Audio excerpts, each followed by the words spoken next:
Hello, this is Paul Leason from Leason Real Estate. In today's short tutorial, we're going to look up a multifamily property which is non-owner occupied, and we'll see the differences of how it's registered, how it's recorded, and there will be obviously a mailing address for the property and a mailing address for the owner. So we're going to switch across back to Access Kent, and the property I'm going to look up 4136 Norman, and that's Norman Drive Southeast. And then we look it up, and this one's going to actually be that's in city of Crown Rapids as well. So if we click on the link, again takes us to this parcel ID. We're going to skip straight to the city site here. Again, we click the hyperlink down here.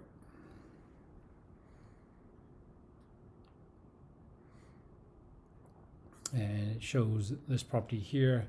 It's a 2-unit property, so 4 bedrooms, 2 baths, so it would be a 2-1 in either side.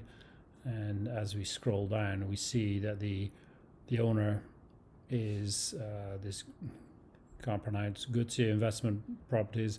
They're located in Belmont. So if you were to do a mailer wanting to contact this owner, you would be mailing to this address, not to the property address. If we scroll on down, we see Kentwood Public Schools for this, and then we see the PRE, Principal Residence Exemption, also known as Homestead, 0%. So the owner does not occupy either of the units. If they were occupying one of the units, it would be 50% exemption. So scrolling on down here, and we see the legal description, and then we see the sales history. So in the prior one, it was a property owned by the same person for quite some time, so it didn't have any sales history. In this one, we can see that it was last sold in June of 2019 on a warranty deed for $200,000. We see the grantor, that was the seller, and the grantee, the buyer, which is the current owner. And then we can look back down through the history. So back in 2000, it sold for $124. Then it sold in 2002 for $133 to SSC and GN, whoever this is. And then there was these quit claim deeds, QIT.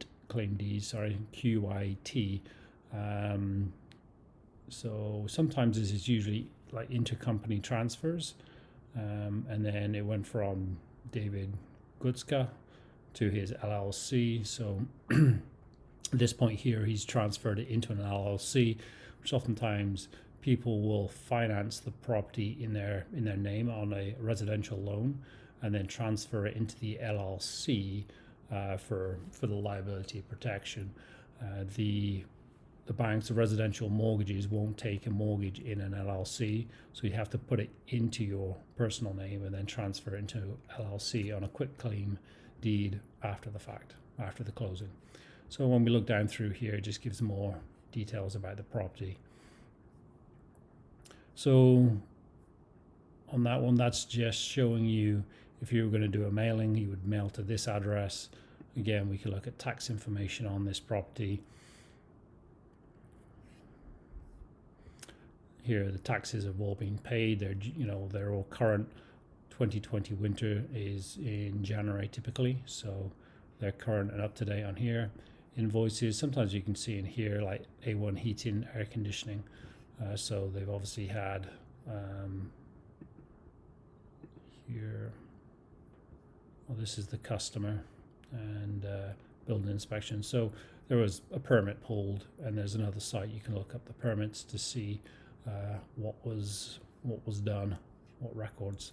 So quick tutorial there, just shows the difference there between a single family owner occupied, which is the first video I did, and then this one, which is non-owner occupied, whereby the owner lives somewhere else, and it is 0% PRE.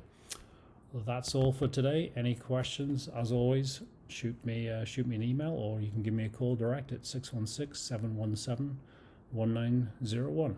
Thanks for watching.